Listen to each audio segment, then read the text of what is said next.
وہ ہے کہ دور حاضر میں کرنے والے اعمال۔ وہ کیا اعمال ہے جو مجھے اور آپ کو کرنا ہے تاکہ جس دور سے ہم گزر رہے ہیں اس دور سے سکون اور اطمینان کے ساتھ گزر جائے، ایک اچھی دنیا کی زندگی ہم کو ملے اور ایک بہترین آخرت کی زندگی ہمیں عطا ہو۔ یاد رکھیے آج کا پہلا ہمارا پوائنٹ ہوگا، یاد رکھیے کہ فتنوں سے بچنے کے لیے اللہ کی پناہ طلب کرنا۔ دوسرا کام کیا کرنا ہے ہم کو دور حاضر کے اندر، وہ یہ ہے یاد رکھیے کہ ہمیں توحید پر قائم رہنا ہے۔ آئیے تیسرے پوائنٹ کی طرف بڑھتے ہیں، کتاب اللہ اور سنت رسول اللہ صلی اللہ علیہ وسلم کو مضبوطی سے تھام لینا ہے۔ فورتھ کام ہم کو کرنا ہے دینی علم کو خوب حاصل کرنا ہے۔ پانچواں کام جو ہم کو کرنا ہے اس دور میں، یاد رکھیے وہ یہ ہے مسلمانوں کی جماعت میں شامل رہنا اور تفرقے سے اجتناب کرنا، مطلب اختلاف سے بچنا ہے۔ سکس پوائنٹ یاد رکھیے جو آج کے دور میں عمل کرنا ہے وہ یہ ہے، یاد رکھیے فتنوں کے ایام میں یاد رکھیے خصوصی طور سے عبادت میں مشغول رہیے۔ سیونتھ پوائنٹ جو آج کم لیں گے، ساتواں کام جو ہم کو کرنا ہے آج کے دور میں جو عمل کرنا ہے، یاد رکھیے تقوی کو اختیار کرنا ہے، اور تقوی کا تعلق دل سے، یاد رکھیے تقوی میری داڑھی سے، تقوی میری ٹوپی سے، تقوی میرے نماز کے چٹے سے نہیں سمجھ میں آ سکتا، تقوی دل کی کیفیت۔ ایٹھ پوائنٹ یا آٹھواں کام جو ہم کو کرنا ہے آج کے دور میں کثرت سے توبہ اور استغفار کرنا ہے۔ جو کرنے والے اعمال ہے اس میں سے ایک عمل جو کرنا ہے وہ ہے فارغ اوقات کو نفع بخش کاموں میں لگانا ہے، کیونکہ آج کل لوگوں کے پاس بہت خالی وقت۔ 10واں اور آخری پوائنٹ جو میں آپ کے سامنے آج رکھوں گا وہ یہ ہوں گا، جو اعمال جو ہم کو کرنا ہے جن دور سے ہم گزر رہے ہیں اس میں صبر کرنا اور جلد بازی سے کام نہ لینا۔ تو صبر کا دامن کبھی نہ چھوڑیں اور جلد بازی سے بالکل بھی کام نہ لیں۔ آج کے دور میں جو کہ فیک نیوز کا دور ہے، آج کا دور جھوٹ بولنے کا دور ہے، آج کے دور میں کوئی کسی کو قتل کرتا ہے، کوئی مرتا ہے، کوئی مارتا ہے، کسی کو پتہ نہیں کیا ہو رہا ہے۔ بسم اللہ الرحمن الرحیم، الحمد للہ رب العالمین، والصلاة والسلام علی رسولہ الکریم وعلی آلہ وصحبہ اجمعین۔ رب اشرح لی صدری ویسر لی امری واحلل عقدۃ من لسانی یفقہوا قولی۔ وقال عز وجل فی القرآن المجید اعوذ باللہ من الشیطان الرجیم، بسم اللہ الرحمن الرحیم، والعصر ان الانسان لفی خسر الا الذین آمنوا وعملوا الصالحات وتواصوا بالحق وتواصوا بالصبر۔ اما بعد، تمام تعریفیں اس اللہ عز وجل کے لائق و زیبا ہیں جو تمام جہانوں کا بنانے والا اور اسے پالنے والا ہے، اور درود و سلام اس کے آخری نبی محمد صلی اللہ علیہ وسلم پر۔ میں آپ سب کا استقبال اسلامی طرز سے کرتا ہوں۔ السلام علیکم ورحمۃ اللہ وبرکاتہ۔ امید کرتا ہوں کہ آپ تمام لوگ جو ہے خیر کے ساتھ ہوں گے، صحت کے ساتھ ہوں گے، اور جو ہے اپنی زندگی کو جو اللہ رب العزت نے ہم کو عطا فرمائی اس کا صحیح سے ہم لوگ جو ہے فائدہ اٹھا رہے ہوں گے۔ آئیے جو آج جو ٹاپک مجھے دیا گیا ہے، جو عنوان مجھے دیا گیا تھا کہ اس پر میں کچھ باتیں آپ تمام کے سامنے رکھوں، وہ ہے کہ دور حاضر میں کرنے والے اعمال۔ ویسے دو چیزیں ہیں یا دو باتیں ہیں یا دو قسم کی چیزیں جن میں آج کے حالات کے اعتبار سے چیزوں کو بانٹتا ہوں۔ پہلا ہے کہ دور حاضر میں کرنے والے اعمال، اور دوسرا ایک درس ہوتا ہے دور حاضر میں کرنے والے کام۔ دور حاضر میں کرنے والے اعمال میں وہ باتیں رکھی جاتی ہے کہ کیا اعمال ہم کو کرنا ہے عبادات کے اعتبار سے، جس کی وجہ سے اللہ رب العزت ہم سے راضی ہو اور ہمارے اس جو ہم زمانے سے جس وقت سے گزر رہے ہیں اس میں ہم اچھی زندگی گزار سکیں، اچھے سے گزر سکیں۔ اور ایک ہوتا ہے دور حاضر میں کرنے والے کام، مطلب وہ کیا کام ہے ایک بحیثیت امت مجھے اور آپ کو کرنا ہے، وہ اس میں رکھے جاتے ہیں۔ تو آج کا جو لیکچر ہے ہمارا بہرحال وہ ہے کہ دور حاضر میں کرنے والے اعمال، مطلب وہ کیا اعمال ہے جو مجھے اور آپ کو کرنا ہے تاکہ جس دور سے ہم گزر رہے ہیں اس دور سے سکون اور اطمینان کے ساتھ گزر جائے، ایک اچھی دنیا کی زندگی ہم کو ملے اور ایک بہترین آخرت کی زندگی ہمیں عطا ہو۔ یاد رکھیے، تو لہٰذا آئیے چلیے اپنی بات کی طرف بڑھتا ہوں، اور آج کیا اعمال ہمیں کرنا ہے، کون سی چیزیں ہم کریں گے دور حاضر جس سے ہم گزر رہے ہیں، جو آپ سب جانتے ہیں کتنے فتنے، فساد اور کس قسم کا دور ہے۔ بہرحال میں سمجھتا ہوں بہت زیادہ اس کے لیے آپ کو دانشور، علامہ اور سمجھدار ہونے کی ضرورت نہیں، مطلب جس دور سے میں اور آپ گزر رہے ہیں یاد رکھیے یہ بڑا ہی فتنوں کا دور ہے، یاد رکھیے۔ اور اس فتنوں کے دور میں ہم دیکھ رہے ہیں مختلف قسم کے فتنے بس دن اور رات آ رہے ہیں، ایسا لگتا ہے کہ جیسے بارش کے خطرے برستے ہیں تو ویسے فتنے ہم پر آ رہے ہیں، مطلب جس طرح سے بارش ہوتی ہے اور ایک کے بعد ایک خطرے اس کے مسلسل برستے رہتے ہیں، تو اس طرح سے ہم دیکھ رہے ہیں فتنے، فساد، برائیاں، حالات جو ہے مختلف قسم کے، مطلب مختلف قسم سے یا تو لوگ آزمائے جا رہے ہیں یا تو پھر جو ہے ان پر عذابات ہم دیکھ رہے ہیں۔ چونکہ اللہ رب العزت ظاہر سی بات ہے دو ہی چیزیں ہوتی ہے، تو خوش ہوتا ہے قوموں سے اور جن سے وہ راضی ہوتا ہے اور خوش ہوتا ہے تو ان کو آزمائش میں ڈالتا ہے، اور یا تو پھر اللہ سزا دیتا ہے ان لوگوں کو جن سے وہ ناراض رہتا ہے اور جس پر اس کا غصہ اور غضب ہوتا ہے، یاد رکھیں۔ تو لہٰذا ہم جس دور سے گزر رہے ہیں بڑا فتنوں کا دور ہے، یاد رکھیں۔ تو اس دور کے اندر وہ کیا اعمال ہے جو مجھے اور آپ کو کرنا ہے تاکہ یہ زندگی اچھے سے گزر جائے اور مرنے کے بعد کی جو زندگی ہماری آخرت کی زندگی جو اچھی گزرے۔ تو آئیے 10 پوائنٹس کی شکل میں آج آپ کے سامنے آج جس دور سے ہم گزر رہے ہیں تو اس دور میں کرنے والے کیا اعمال ہوں گے جو مجھے اور آپ کو کرنا ہے۔ یاد رکھیے، سب سے پہلی چیز یاد رکھیے، ہم جس دور سے گزر رہے ہیں یہ فتنوں کا دور ہے، تو ہمیں اللہ رب العزت ہمیشہ فتنے مطلب فتنوں کا مطلب یہ ہے کہ ہماری آزمائش کا دور ایک طرح سے۔ تو ہمیں اللہ رب العزت سے ہمیشہ دعا کرتے رہنا چاہیے کہ اللہ رب العزت ہمیں آزمائش سے بچائے۔ تو آج کا پہلا ہمارا پوائنٹ ہوگا، یاد رکھیے کہ فتنوں سے بچنے کے لیے اللہ کی پناہ طلب کرنا، فتنوں سے بچنے کے لیے اللہ کی پناہ طلب کرنا، چونکہ جو دور سے میں اور آپ گزر رہے ہیں یہ بڑا پرفتن دور ہے، بڑا آزمائشوں کا دور ہے۔ یا تو پھر ہم نے اپنے اعمال کو اتنے برے کر دیے، بدعملیوں کے نتیجے میں عذاب آ رہا ہے ہم پر۔ اگر ہماری آزمائش ہے تو ہم کو صبر کرنا ہے، اور اگر ہم پر عذاب ہے تو اپنے اعمال کو تبدیل کرنے کی ہمیں کوشش کرنا ہے۔ ہم دیکھ رہے لوگ پیٹے جا رہے ہیں، مارے جا رہے ہیں، لیکن وہ سمجھ نہیں پا رہے ہیں کہ یہ آزمائش اللہ کا عذاب ہے۔ عمومی طور سے اللہ کی آزمائش ان لوگوں کو ہی آتی ہے، اللہ کی آزمائش ان لوگوں کو آتی ہے، یاد رکھیے، جو اللہ کے مقرب بندے ہوتے ہیں، اور اللہ ان کو عذاب دیتا ہے، یاد رکھیے، جو لوگ اس کو ناراض کرتے ہیں۔ ظاہر سی بات ہے ہمیں ہمیشہ اللہ سے فتنوں سے جو ہے پناہ طلب کرنا چاہیے۔ یہ ہمارا پہلا نقطہ ہے۔ نبی اکرم صلی اللہ علیہ وسلم کے تعلق سے آتا ہے، جو ہے زید بن ثابت رضی اللہ عنہ فرماتے ہیں کہ اللہ کے رسول صلی اللہ علیہ وسلم نے ایک بار یہ ارشاد فرمائی، مسلم کی روایت ہے، آپ نے فرمایا اور کہا کہ اعوذ باللہ من الفتن ما ظہر منها وما بطن۔ آپ صلی اللہ علیہ وسلم نے صحابہ سے آ کر کہا کہ اے لوگو، تم اللہ سے پناہ مانگو، کن چیزوں سے؟ من الفتن، فتنوں سے، یاد رکھیے، ما ظہر، جو ظاہر ہے، منہا وما بطن، اور جو چھپے ہوئے ہیں۔ تو نبی اکرم صلی اللہ علیہ وسلم نے صحابہ سے کہا کہ اے لوگو، فتنوں سے پناہ مانگو اللہ سے، جو ظاہر ہے اور جو چھپے ہوئے ہیں۔ چنانچہ جیسی نبی اکرم صلی اللہ علیہ وسلم کا یہ حکم صحابہ نے سنا، صحابہ نے یہ کہا جو حدیث میں آتا ہے، نعوذ باللہ من الفتن ما ظہر منها وما بطن، ہم سب پناہ مانگتے ہیں اللہ کی ان فتنوں سے جو ظاہر ہے اور جو باطن ہے۔ تو گویا اللہ کے رسول صلی اللہ علیہ وسلم نے فتنوں سے بچنے کے لیے صحابہ کو تلقین کی، اور صحابہ نے فوراً یہ دعا دہرا لی اور کہا کہ اللہ، ہم پناہ میں آتے ہیں تیری جو ظاہر فتنے ہیں اور جو باطن فتنے، یاد رکھیں۔ تو لہٰذا ہم بہت پرفتن دور سے گزر رہے ہیں، اس فتنے کے دور میں یاد رکھیے ہم تمام کو خوب کثرت سے اللہ سے دعا کرتے رہنا چاہیے کہ اللہ ان فتنوں سے ہمیں نجات دے، ان فتنوں میں ہمیں ثابت قدم رکھ، ان آزمائشوں کی ہمارا جو مرحلہ ہے اس کو اچھے سے گزار دے، ہم کو اس چیز کی توفیق دے کہ چونکہ آزمائش بھی تیری طرف سے آتی ہے، اور آزمائش کو برداشت کرنے کی اور صبر کرنے کی توفیق بھی تیری طرف سے آتی ہے۔ تو لہٰذا ہمیں توفیق دے، جو آزمائش تو نے دیا اس آزمائش میں ہم کھرے اترے، صحیح سے اس آزمائش سے گزرے، اور یہ زندگی ہماری خیر سے گزر جائے، اور آخرت میں ہمارا جو ہے بیڑا پار لگ جائے، یاد رکھیں۔ تو بہرحال ہمیں سب سے پہلا کام کرنا ہے، فتنوں سے پناہ مانگنا ہے۔ یہ پہلا کام ہے دور حاضر میں کرنے والے جو اعمال ہے، جو فتنوں سے ہم گزر رہے ہیں، جو فساد سے گزر رہے ہیں۔ آئیے دوسرا کام کیا کرنا ہے ہم کو دور حاضر کے اندر، یاد رکھیے، وہ یہ ہے، یاد رکھیے، جو عمل کرنا ہے، جو اعمال کرنا ہے، یاد رکھیے وہ یہ ہے، یاد رکھیے کہ ہمیں توحید پر قائم رہنا ہے۔ حالانکہ تو اول پوائنٹ ہونا چاہیے، لیکن ظاہر سی بات ہے اول میں نے اسی لیے رکھا کہ فتنوں سے، چونکہ فتنوں کے تعلق سے، مصیبتوں کے تعلق سے ہم دیکھ رہے ہیں تو پہلا اور رکھا، لیکن توحید، عقیدہ توحید پر ہونا ضروری ہے، اس لیے کہ اگر کوئی شخص عقیدہ توحید پر نہ ہو تو وہ آزمائش بھی اس کے لیے کچھ کام نہیں آنے والی، مطلب اس کو کوئی بینیفٹ نہیں ہونے والا آزمائشوں کا، بلکہ اس کے لیے ہو سکتا ہے سزا ہو، یاد رکھیں۔ تو توحید سب سے امپورٹنٹ چیز ہے، یاد رکھیں، دنیا کے اندر اگر کسی کو کوئی نعمت اللہ رب العزت نے عطا کی ہے، اور جس نعمت کا انسان دن اور رات بھی شکر کرے تو کم ہے، وہ یہ ہے کہ اللہ رب العزت کسی بندے کو اس چیز کی ہدایت، مطلب جو نان مسلم ہے اس کو ہدایت دے دے، اور کسی مسلمان کو توفیق دے دے کہ وہ توحید پر قائم رہے۔ اس سے بڑی کوئی دوسری نعمت نہیں، یاد رکھیے۔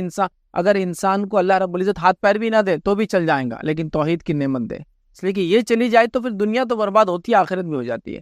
اللہ تعالیٰ مال و دولت نہ دے، غربت میں زندگی گزار دے، مگر توحید پر ہو، کامیابی ہے۔ اللہ تعالیٰ نے اگر مشکلوں میں زندگی گزار دی، بیماریوں میں گزار دی، تنگ دستی میں گزار دی، شہر سے بے شہر آپ کو ہونا پڑا، وطن سے بے وطن ہونا پڑا، مشکل ہو گئی، زمین پر فساد تھا آپ کے، کچھ بھی ہو، لیکن آپ نے اگر یہ کام کیا نا کہ آپ توحید پر تھے، تو باقی بیڑا انشاءاللہ العزیز پار ہے، یاد رکھیے۔ اور اگر توحید نہیں تھی اور دنیا عیش و آرام سے گزر گئی، مال و دولت میں گزر گئی، حکومت اور جس کو کہیں گے سب کچھ مل گیا، اولاد مل گئی، اچھا ماحول مل گیا، کھانے کو ملی نعمتیں، زمین جائیداد، یہ وہ، اچھا ملک، سب کچھ مل جائے، سلطنت دنیا کی، آخرت میں جو ہے خسارہ، یاد رکھیے۔ تو ہمیں توحید پر قائم رہنا ہوگا، یاد رکھیے، توحید پر باقی رہنے کی دن رات کوشش کرنا ہوگی، اور یہ بات کو جانچنا ہوگا، دیکھنا اور پرکھنا ہوگا، کہیں ایسا نہ ہو ہمارے اندر کسی بھی قسم سے توحید کی الٹ چیز، وہ کیا ہوتا ہے؟ شرک، وہ آنا جائے۔ اس لیے اگر وہ آ جائے تو وہ ایک ایسا کیڑا، یاد رکھے، جو کسی بھی اچھے جھاڑ کو ایسا کیڑے خراب کر دیتے ہیں، جو جھاڑوں کو جڑوں میں لگ جاتے ہیں کبھی۔ تو یہ توحید میں اگر خلل ہو جائے، مطلب شرک آ جائے، تو یہ ایک ایسا کیڑا ہے جو جھاڑ کی جڑ میں لگا ہوا ہے، اوپر بھی نہیں دکھتا بھی نہیں ہے۔ بہت اہم بات ہے، یاد رکھیے۔ تو دوسرا کام ہم کو کرنا ہے، توحید پر قائم رہنا ہے، چاہے حالات کسی بھی قسم کے ہو، چاہے کسی بھی حالات سے میں اور آپ گزر رہے ہوں، یہ بات کا تہیہ ہوگا کہ توحید ہمارے ہاتھ سے کبھی نہ جائے، رکھے، چونکہ عقیدہ توحید پر ثابت قدمی یہ سب سے بڑی اللہ رب العزت کی نعمت اور دولت ہے۔ اس لیے کہ اللہ رب العزت نے قرآن میں دیکھی کیا فرمایا، ما اصاب من مصیبت الا باذن اللہ ومن یؤمن باللہ یہدی قلبہ واللہ بکل شیء علیم۔ اللہ فرماتا کہتا ہے جو مصیبت بھی آتی ہے وہ اللہ کے اذن حکم سے آتی ہے، اور جو اللہ پر ایمان لائے تو اللہ اس کے دل کو ہدایت بخشتا ہے، اور اللہ ہر چیز کو جاننے والا ہے۔ تو ہر مصیبت اللہ کی طرف سے آتی ہے، لیکن جو شخص ایمان لائے اللہ پر، مطلب توحید پرست ہو، تو آزمائش اللہ کی طرف سے، اگر ہم توحید پر ہوں گے اس آزمائش میں تو اللہ کیا کریں گے؟ ہمارے دل کو ہدایت بخشیں گے۔ یاد رکھ، ہمیں اس مصیبت، اس مشکل، اس پریشانی، اس جو آفت یا بلا ہم پر وہ لاتا ہے، جو آزمائش لاتا ہے، اس میں ہم کو ثابت قدمی ملیں گی۔ یاد رکھیں، تو اللہ نے خود فرما دیا کہ اللہ کی طرف سے مصیبت آتی ہے، لیکن اللہ تعالیٰ کسی کے دل کو اگر ہدایت دے دے، کسی بندے کو ایمان پر رکھ دے، تو بہرحال اس کی اللہ کی بڑی نعمت ہے، اور اللہ رب العزت جو ہے دل کو ہدایت بخشتا ہے، اور اللہ ہر چیز کو جاننے والا ہے۔ تو ظاہر سی بات ہے ہم کو یاد رکھیے توحید پر رہنا ہے، اور شرک جیسی بری اور خطرناک بیماری ہمارے اندر کبھی نہ آئے۔ اور یہ بات بھی میں رکھ دوں، یاد رکھیے کسی بھی عمل کو قبول ہونے کے لیے 3 کنڈیشن علماء لگاتے ہیں۔ سب سے پہلا توحید پر ہو، دوسرا خالص نیت سے کرے، اور تیسرا سنت کے مطابق ہو تو عمل قابل قبول ہے۔ یہ جنرل رولنگ ہے، جنرل اصول ہے، آپ یاد رکھ لیجیے۔ تو یہاں پہلا پوائنٹ بھی آ گیا اس کے اندر، یہ کہ جو اعمال کی قبولیت کی ضروری ہے توحید۔ کوئی انسان کتنا بھی عمل کرے توحید پر نہ ہو، اخلاص کے ساتھ بھی کرے اور سنت کے مطابق بھی کرے تو فائدہ نہیں ملے گا۔ کوئی انسان کتنا بھی جو ہے سنت کے مطابق کام کرے لیکن توحید پرست نہ ہو تو اس کو فائدہ نہیں ملے گا۔ کوئی انسان توحید پرست بھی ہو، سنت کے مطابق کام کرے اور لوگوں کو دکھانے کرے تو بھی فائدہ نہیں ہوگا۔ تینوں چیزوں کا کمبینیشن ہے، یاد رکھیے کوئی بھی عمل کا قبولیت۔ تو یہ ہمارا سیکنڈ پوائنٹ تھا کہ ہم توحید پر ہو، یاد رکھیے۔ پہلا فتنوں میں ہم جو ہے اللہ رب العزت سے ہمیشہ دعا کرے کہ اللہ حفاظت کرے، دوسرا توحید پر یاد رکھے۔ آئیے تیسرے پوائنٹ کی طرف بڑھتے ہیں، وہ کیا عمل ہے ہم کو کرنا اس دور میں، جس دور سے میں اور آپ گزر رہے ہیں۔ یاد رکھیے وہ عمل یاد رکھے، کتاب اللہ اور سنت رسول اللہ صلی اللہ علیہ وسلم کو مضبوطی سے تھام لینا ہے۔ کتاب اللہ اور سنت رسول اللہ صلی اللہ علیہ وسلم کو مضبوطی سے تھام لینا ہے۔ یہ بات میں نے کیوں کہی؟ کیونکہ اس سے پہلے کا جو پوائنٹ تھا اس کے آخر میں نے جو کہا، کسی بھی عمل کی قبولیت کے لیے 3 کنڈیشن ضروری ہے، توحید پر ہو، اخلاص نیت سے کیا ہے، سنت کے مطابق کیا جائے۔ تو کتاب و سنت یاد رکھیے، کتاب و سنت یاد رکھیے، اس کو ہم کو تھام لینا ہے مضبوطی کے ساتھ۔ اگر کتاب و سنت کو ہم نے مضبوطی سے نہیں تھاما، یاد رکھیے، تو اللہ رب العزت ہمیں ہدایت اور رہنمائی نہیں دے سکتا، کیونکہ ہدایت اللہ کی کتاب میں ہے۔ قرآن میں اللہ نے کیا فرمایا سنیے، قرآن کا حکم اللہ فرماتا ہے اور کہتا ہے قد جاءکم من اللہ نور و کتاب مبین۔ اللہ فرماتا ہے کہ اللہ کی طرف سے تمہارے پاس جو ہے نور اور کتاب مبین، کھلی کتاب آ گئی۔ مطلب قرآن نور ہے، ہدایت ہے، اور کھلی کتاب آ گئی۔ تمہارے پاس اللہ کی طرف سے نور اور ایسی واضح کتاب آ چکی ہے جس کے ذریعے اللہ تعالیٰ ان لوگوں کو سلامتی کے راہوں کی طرف ہدایت دیتا ہے جو اس کی رضا کی اتباع کرتے ہیں، اور اپنے حکم سے اندھیروں سے نکال کر روشنی کی طرف لے جاتا ہے، اور صراط مستقیم کی طرف ان کی رہنمائی کرتا ہے۔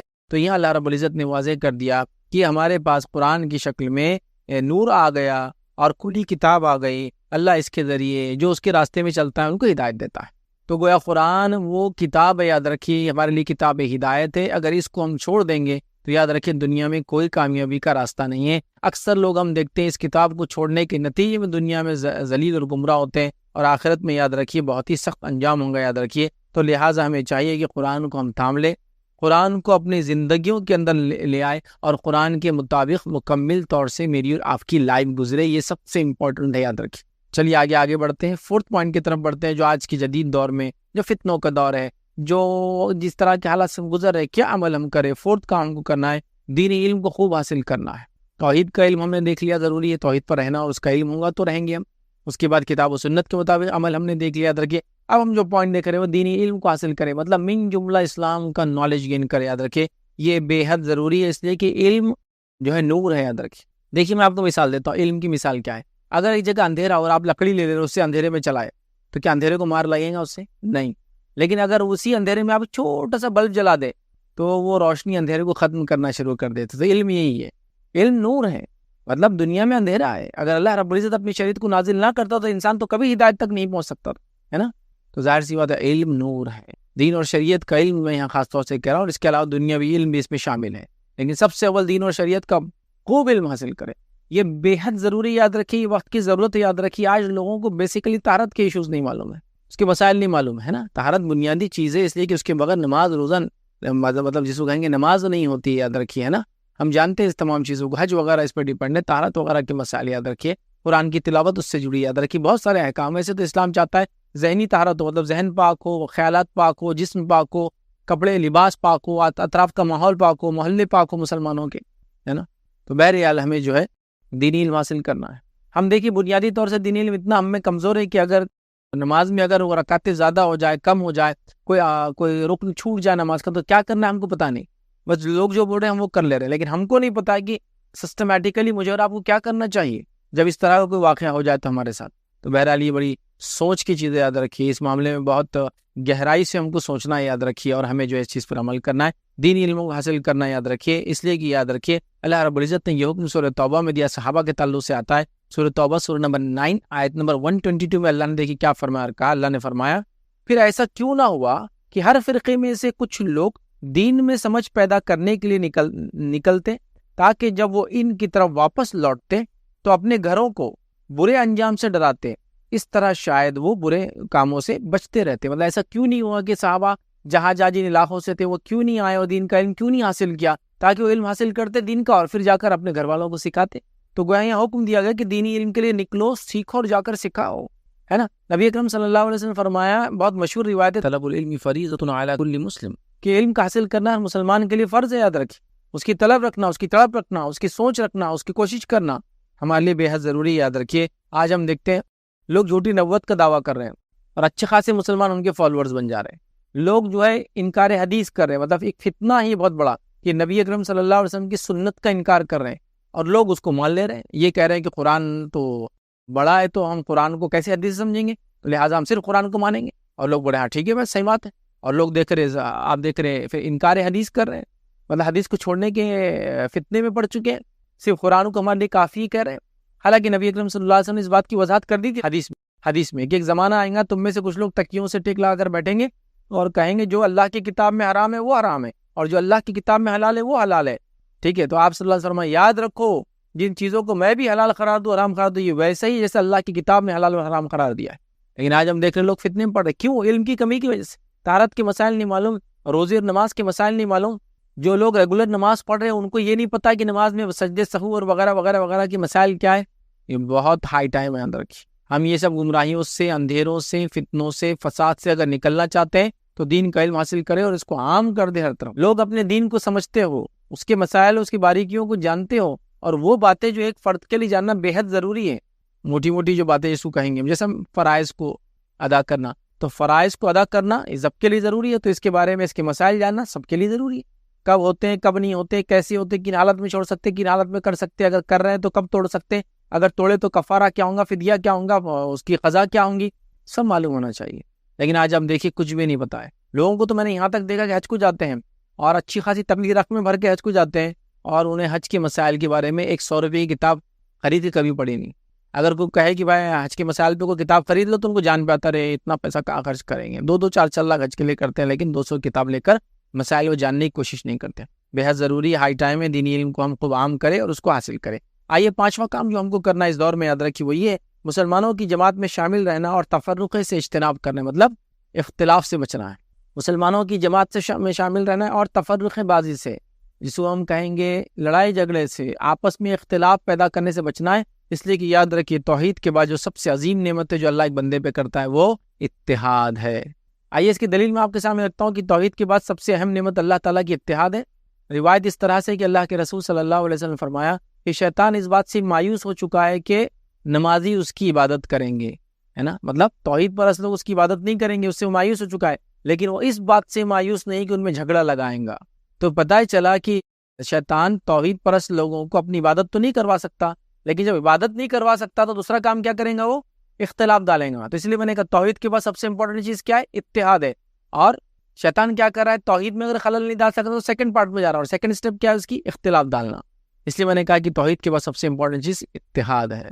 تو ہم امت کو اختلاف میں نہیں ڈالیں گے، خود اختلاف میں نہیں پڑیں گے، اختلاف کی وجہ نہیں بنیں گے۔ لیکن یہاں ایک بات کلیئر کر دوں، وہ یہ ہے کوئی آدمی اگر صحیح بات بتائے جس سے لوگوں میں اختلاف ہو تو وہ ایک الگ مسئلہ ہے، ہم صحیح بات کہنے سے تو روک نہیں سکتے نا۔ جیسا کوئی کہے کہ بات توحید کی بات مت کیجیے اب اس سے اختلاف ہو رہا ہے، نہیں یہ تو ہوگا۔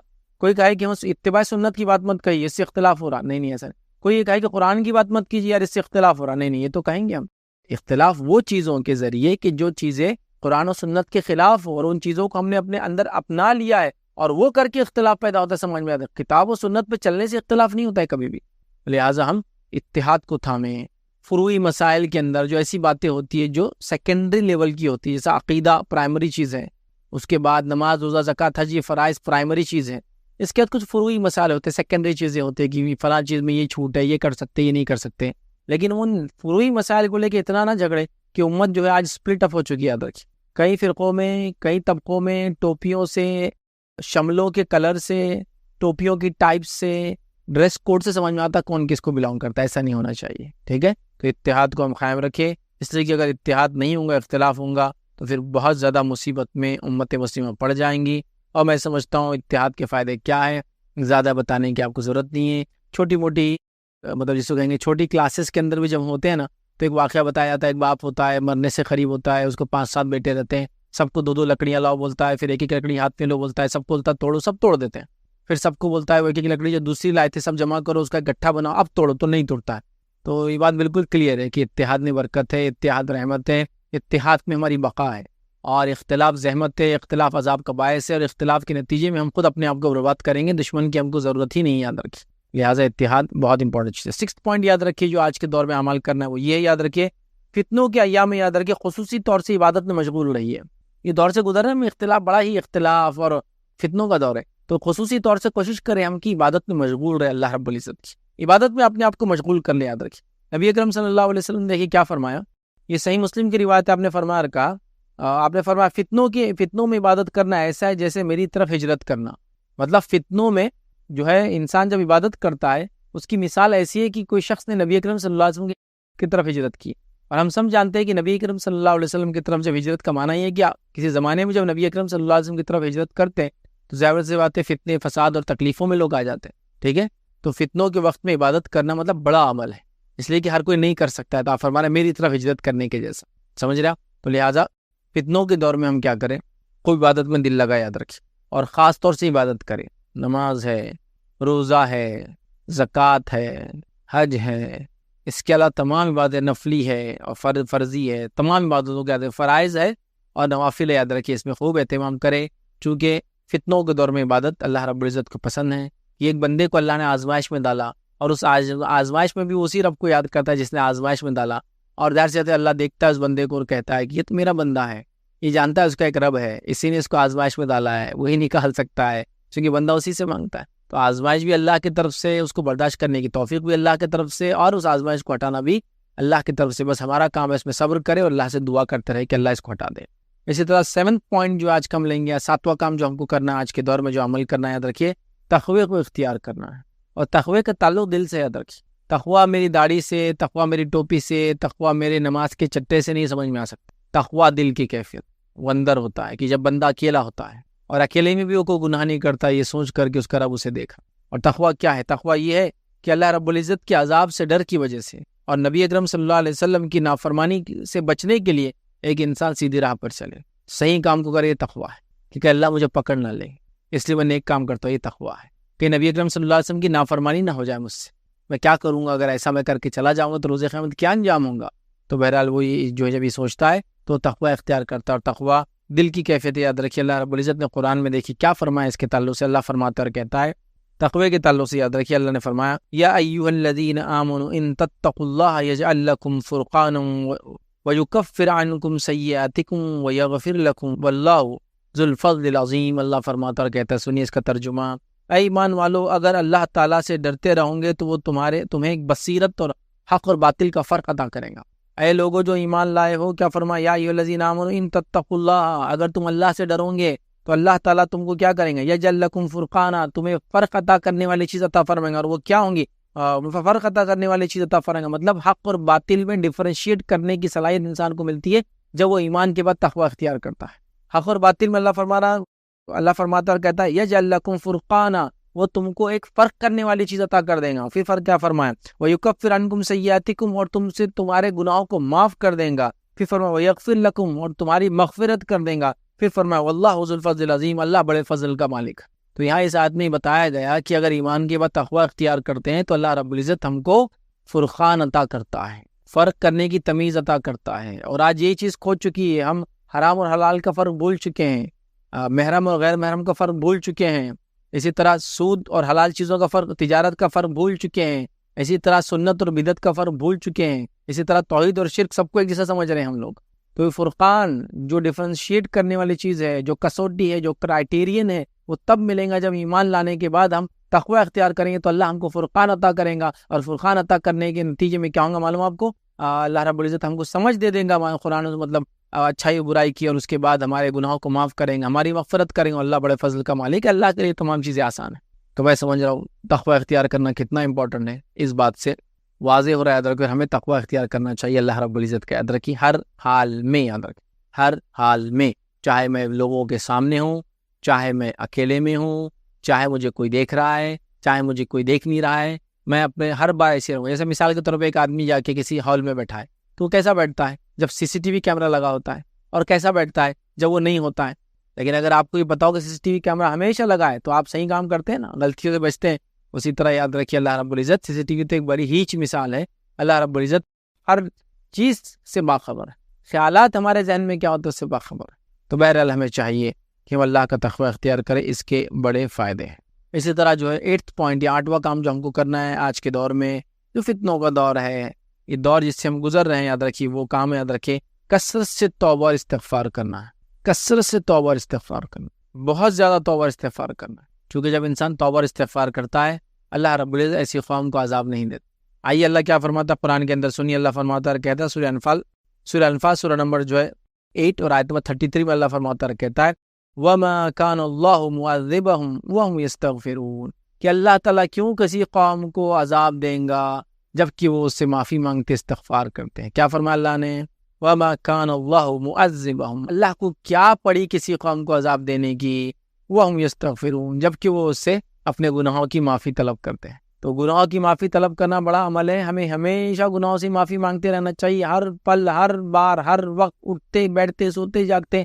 نبی اکرم صلی اللہ علیہ وسلم گناہ نہیں کرتے تھے، معصوم تھے، خطاؤں سے، گناہوں سے پاک تھے، آپ یاد رکھیں، اس کے باوجود بھی آپ 70 to 100 ٹائمز روایت میں آتا ہے توبہ اور استغفار کرتے ہیں۔ تو یہ ہم کو ٹریننگ تھی ایکچولی کہ امت کیا کرے، ہم تو کتنے گناہ کر رہے دن اور رات، نبی اکرم صلی اللہ علیہ وسلم معصوم ان خطا ہونے کے باوجود بھی معافی مانگ رہے ہیں، تو ہمیں گناہ ہوتے ہی معاف کر دینا۔ اور جب اللہ کیا فرما رہا ہے، اللہ کو کیا پڑی کسی قوم کو عذاب دینے کی جبکہ وہ استغفار کرتے ہیں، کثرت سے استغفار کرنے والے بن جائے۔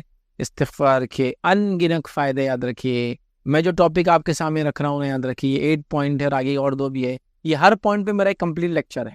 تقویٰ آپ اس سے پورا کمپلیٹ لیکچر ہے میرا، صبر اس پہ کمپلیٹ لیکچر ہے، ٹھیک ہے، توبہ استغفار اس پہ کمپلیٹ لیکچر ہے، آپ کوئی بھی پوائنٹ اٹھا لیجیے اس کے اندر سے، علم اس پہ کمپلیٹ لیکچر ہے، علم کی اہمیت، تو ہر پوائنٹ پہ یاد رکھیے میرا ایک کمپلیٹ مکمل لیکچر ہے، ٹھیک ہے۔ تو آپ ان کو تلاش کیجیے، جیسے پناہ مانگنے والی دعائیں ساری ملیں گے آپ کو، پورے جتنے پوائنٹس ہیں اس پہ لیکچر سے، ٹھیک ہے۔ تو خاص طور سے توبہ اور استغفار۔ توبہ کا میننگ کیا ہے؟ ایک راستے سے چل رہا تھا انسان، وہ راستے سے پلٹ گیا، مطلب گناہوں کے راستے پہ تھا، اپنے آپ کو پلٹ گیا، نیکی کی طرف مڑ گیا۔ استغفار کیا ہے؟ توبہ کرنے کے بعد وہ اپنے گناہوں سے معافی چاہتا ہے اپنے رب سے، اور جو گناہ ہو چکے اس کی معافی چاہتا ہے، اور جس حالت سے گزر رہا ہے اس میں معافی مانگتا ہے، اور آنے والی زندگی میں گناہ نہ ہو بول کے معافی مانگتا ہے۔ سمجھ رہا بات؟ تو لہٰذا توبہ اور استغفار کا ہم دامن تھام لے۔ اور میں سمجھتا ہوں توبہ اور استغفار کیا ہے آپ جانتے ہیں، اور توبہ کے کچھ کنڈیشن ہیں۔ سب سے پہلے دل میں نادم ہو، انٹینشن ہو توبہ کا، اس کے بعد اللہ سے توبہ کرے، اور اس کے بعد جو ہے کبھی نہ اس عمل کو دہرائے، اور بندوں کا معاملہ ہو تو اس چیز کو واپس لوٹا دے، یہ کنڈیشن ہے یاد رکھیے توبہ کی۔ لہٰذا ہمیں توبہ کرنا ہے اور کثرت سے استغفار کرنا۔ آئیے آگے بڑھتے ہیں، اور جو جدید دور میں جس حالت سے ہم گزر رہے جو کرنے والے اعمال ہے اس میں سے ایک عمل جو کرنا ہے وہ ہے فارغ اوقات کو نفع بخش کاموں میں لگانا ہے، کیونکہ آج کل لوگوں کے پاس بہت خالی وقت، جتنی دنیا بزی بھی ہو رہی ہے تو اتنے لوگ خالی بھی تو ہے۔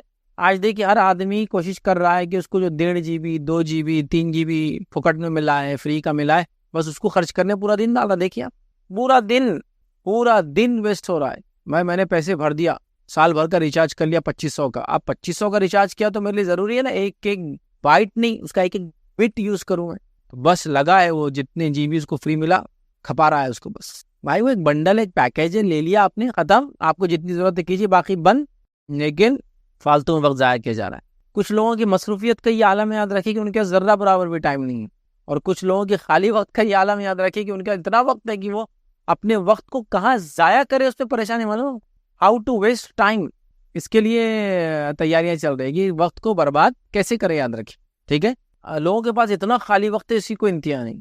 ہم اپنے خالی وقت کو، فارغ اوقات کو نفع بخش کاموں میں لگائے، دین اور دنیا کے فائدے میں لگائے، دین حاصل کرے، دنیا بھی حاصل کرے، دین پر عمل کر کے عبادتیں کرنے کا معاملہ کرے، اور دنیا کا علم حاصل کر کے دنیا میں کچھ حلال کمانے کا وہ کرے، لوگوں کو فائدہ پہنچانے کی کوشش کرے، ماحول کو صاف کرنے کی کوشش کرے، اطراف میں علم پھیلانے کی کوشش کرے، خود علم حاصل کرے، دوسروں کو علم دے، لوگوں کے لیے سماجی خدمت کرے، لوگوں کی ہیلپ کرے، مدد کرے، تعاون کرے، جو کچھ ہو سکتا ہے۔ بہرحال بہت امپورٹنٹ ہے، یاد رکھیے آج امت مسلمہ کے پاس خالی وقت اتنا زیادہ ہے، نوجوان یوتھس کے پاس خاص طور سے، اسپیشلی جو ایجوکیشن میں آج کل تو اسکولنگ ایجوکیشن بھی آن لائن چل رہا ہے، کالج وغیرہ بھی آن لائن چل رہے ہیں، بچے 2 سال سے اسکول اور کالج کی صورت نہیں دیکھے یاد رکھے، لیکن یہ 2 سال میں کیا کنسٹرکٹیو کیا؟ بس ایک چیز کی کہ انسان نے اپنے جسم پہ چربی چڑھا لیا 2 سال میں، بس پڑھے ہیں، بس کھا رہے پی رہے اور اوبیس بن گئے ہیں، کوئی ہنر نہیں، کوئی فن نہیں، کوئی ایکسٹرا کیریکولم ایکٹیویٹی نہیں، کوئی اسکل ڈیولپمنٹ نہیں، کچھ بھی نہیں، خالی وقت کو برباد کرے تو اپنے خالی وقت کو صحیح کاموں میں لگاؤ، اللہ کے ذکر میں لگاؤ، تلاوت قرآن میں لگاؤ، اللہ کی عبادت میں لگاؤ، اسکول کالج کا نالج حاصل کرنے میں لگاؤ، اس کے علاوہ جتنے بینیفیشل نالج ہے اس کو گین کرو، نالج کو ڈیسیمنیٹ لوگوں میں پھیلاؤ، لوگوں کے اندر اچھی عادتوں کو ڈالنے کی کوشش کرو، لوگوں کو اچھائی کا حکم دو، برائی سے روکو، کیا کچھ نہیں کرنا ہے ہم کو؟ آج امت مسلمہ ایجوکیشن میں کہاں ہے دیکھیے آپ، بزنس میں کہاں ہے آپ دیکھیے آپ، دنیا کے اندر کیا حال ہے ہمارا؟ تو اپنے خالی وقت کو، فارغ اوقات کو صحیح جگہ لگانا بہت بہت امپورٹنٹ چیز ہے، اس کو ذہن میں رکھیں۔ آئیے 10واں اور آخری پوائنٹ جو میں آپ کے سامنے آج رکھوں گا وہ یہ ہوں گا، آج جو اعمال جو ہم کو کرنا ہے، جن دور سے ہم گزر رہے ہیں، اس میں صبر کرنا اور جلد بازی سے کام نہ لینا، صبر کرنا، صبر بڑی اہم چیز ہے یاد رکھیں، کیونکہ اللہ کی مدد کا تعلق صبر سے ہے، اللہ کی مدد صبر کے بعد آتی ہے، یاد رکھیے، کوئی تکلیف آئی، کوئی مصیبت آئی، دکھ آئی، پریشانی آئی، فتنہ آیا، بیماری آئی، بزنس ڈوب گیا، سب کچھ ہوا، صبر کرنا ہے، نتیجہ ہے مدد آئی ہے اللہ تعالیٰ کی۔ آئیے نبی اکرم صلی اللہ علیہ وسلم کیا فرماتے ہیں، یاد رکھیے، حدیث کے الفاظ دیکھیے، اس طرح سے آپ صلی اللہ علیہ وسلم فرمایا، کہا، اور یقین کر لو مدد صبر کے ساتھ آتی ہے، اور یقین کر لو اللہ کی مدد صبر کے ساتھ آتی ہے، اور پھر فرمایا، اور پریشانی کی بات خوشحالی یقینی ہے، مطلب پریشانی کے بعد اچھا وقت اللہ تعالیٰ لاتا ہے، اور ہر تنگی آسانی اور آسودگی کو لاتی ہے، ہر تنگی اس کے بعد فراوانی کو لاتی ہے، مطلب جب پریشانی میں ہوں گے، تنگی میں ہوں گے تو اس کا اچھا دور بھی آئے گا۔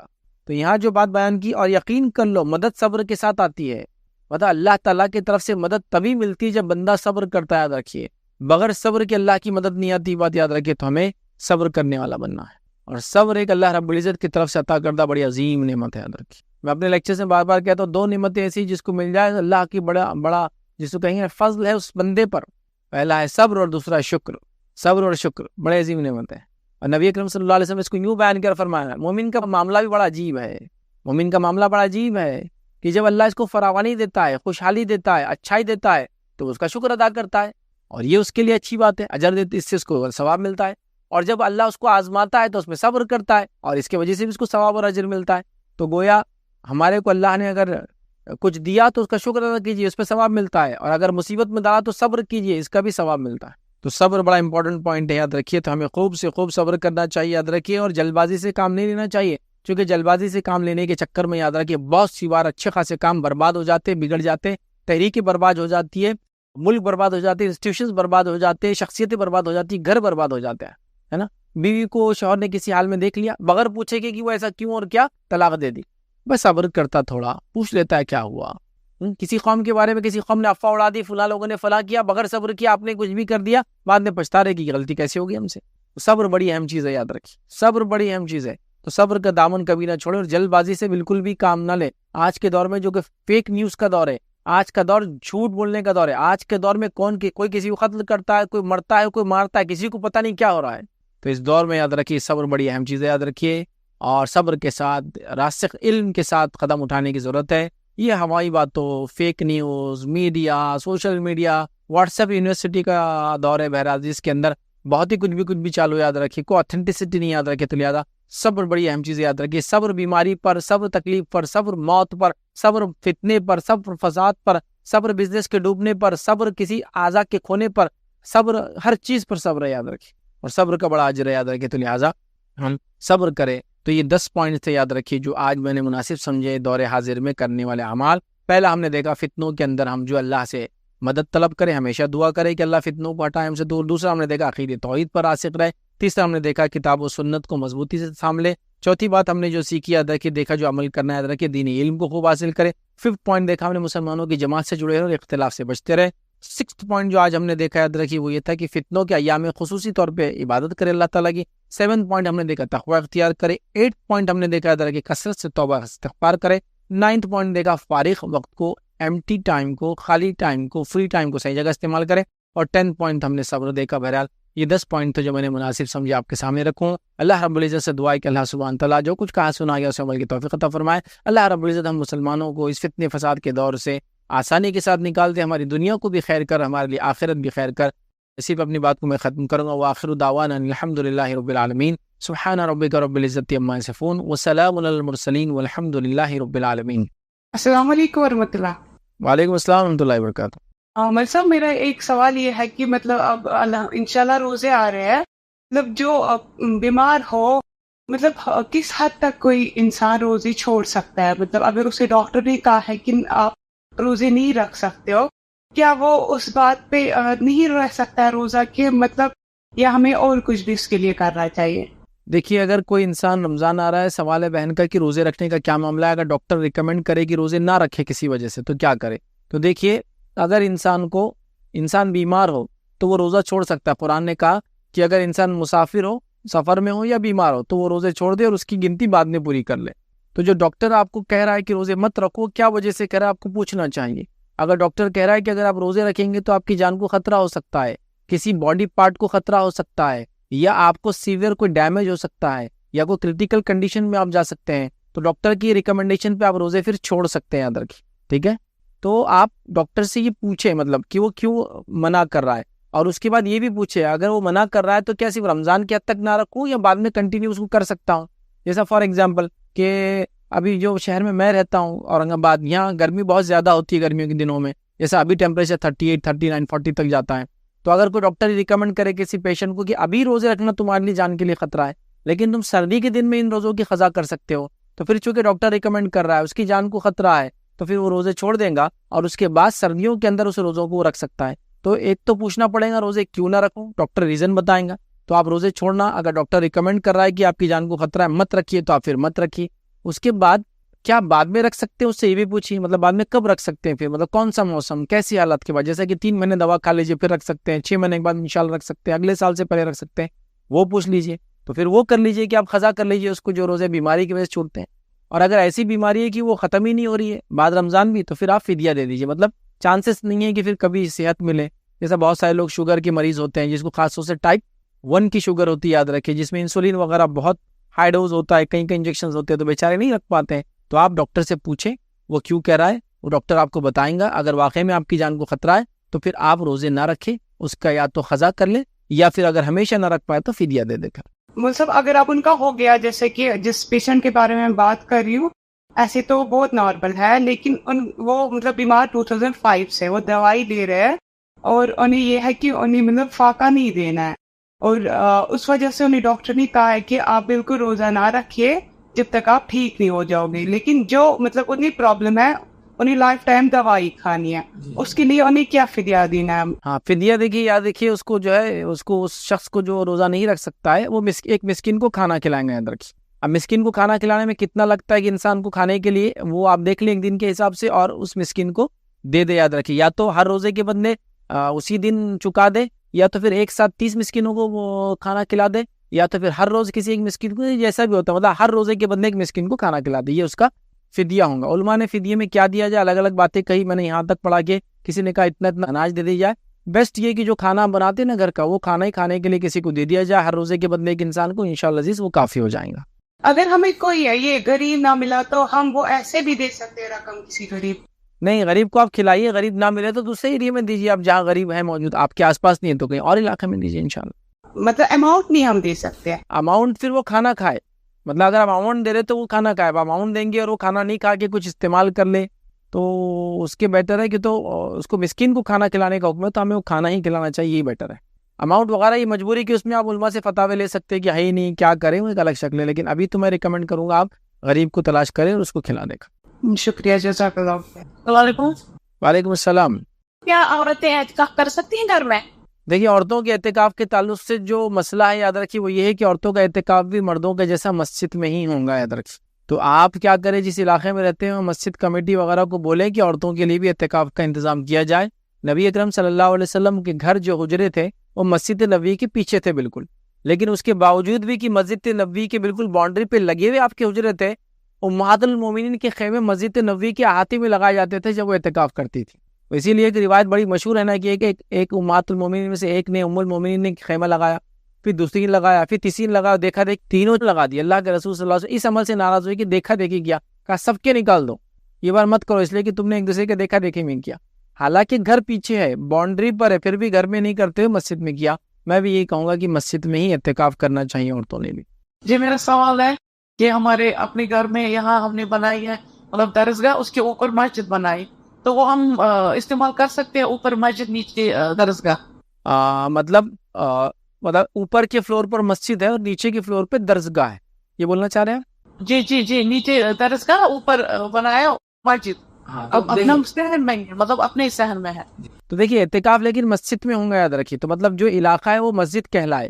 جیسا فار ایگزامپل مسجد نبوی میں آگے مسجد تھی نبی اکرم صلی اللہ علیہ وسلم کے زمانے میں، جیسا مسجد نبوی آگے مسجد تھی اور پیچھے آپ کے حجرے تھے، بیچ میں جگہ تھی، صحن تھا، تو وہ مسجد کا ہی پارٹ تھا. تو اعتکاف مسجد میں ہے، تو اگر آپ وہ نیچے کے حصے کو مسجد کاؤنٹ کرتے تو وہاں بھی ہو سکتا ہے. لیکن اگر اس کو مسجد میں کاؤنٹ نہیں ہوتا، چونکہ آج کل کیا ہوتا ہے فلور وائز چیزیں بدل جاتی ہے. اب جیسے بڑے بڑے شہروں میں تو ایسا ہوتا ہے کہ فرسٹ فلور پر مسجد، سیکنڈ تھرڈ اور اوپر کے فلورز پہ پوری بلڈنگ میں لوگ رہتے ہیں، یا پارکنگس ہوتی ہے، یا نیچے کبھی ہوتے ہیں مسجد اور اس کے اوپر بلڈنگ ہوتی ہے، تو فلور وائز مسجد کاؤنٹ ہوں گی. تو کوئی یہ نہیں سوچ سکتا کہ مسجد کے اوپر والے فلور پہ میں اعتکاف کر لوں، وہ اس کا گھر ہے.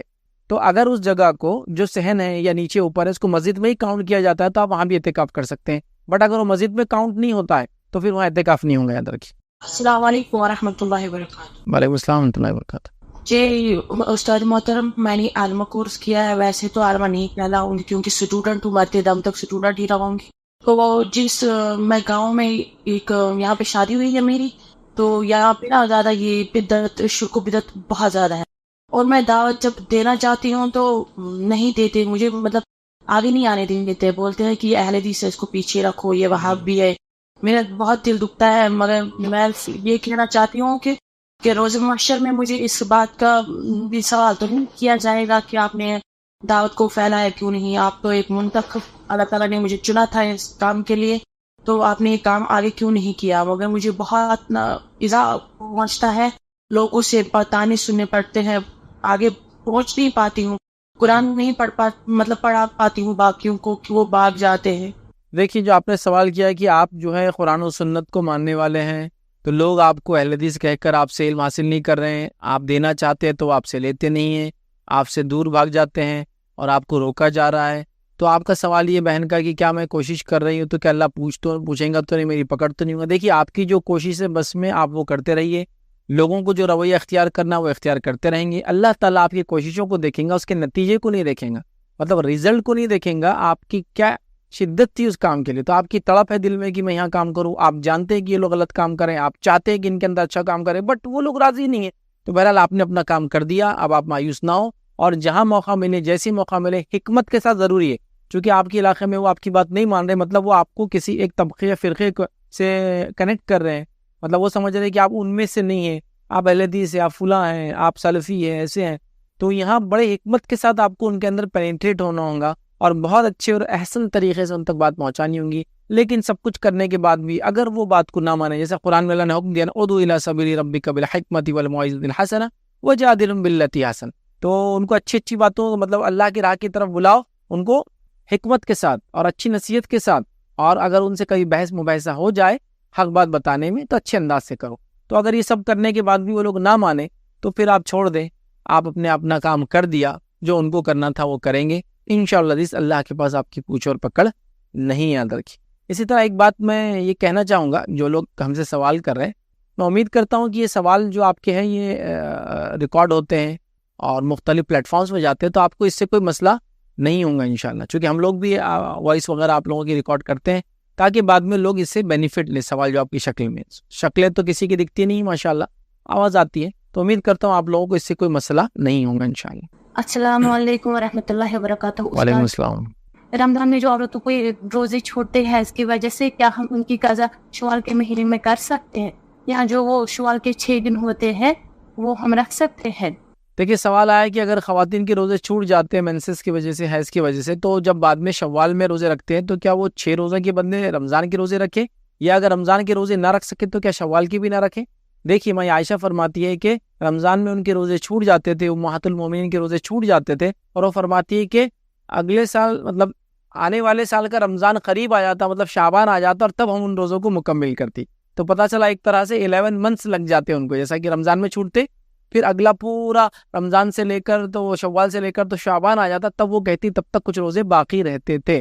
تو اس کا مطلب یہ ہوا کہ وہ لوگ بھی شوال میں روزے کسی وجہ سے نہیں رکھ پاتے تھے، لیکن یہ بات تو ہم کو پتہ ہے کہ محرم کے روزے رکھتے تھے،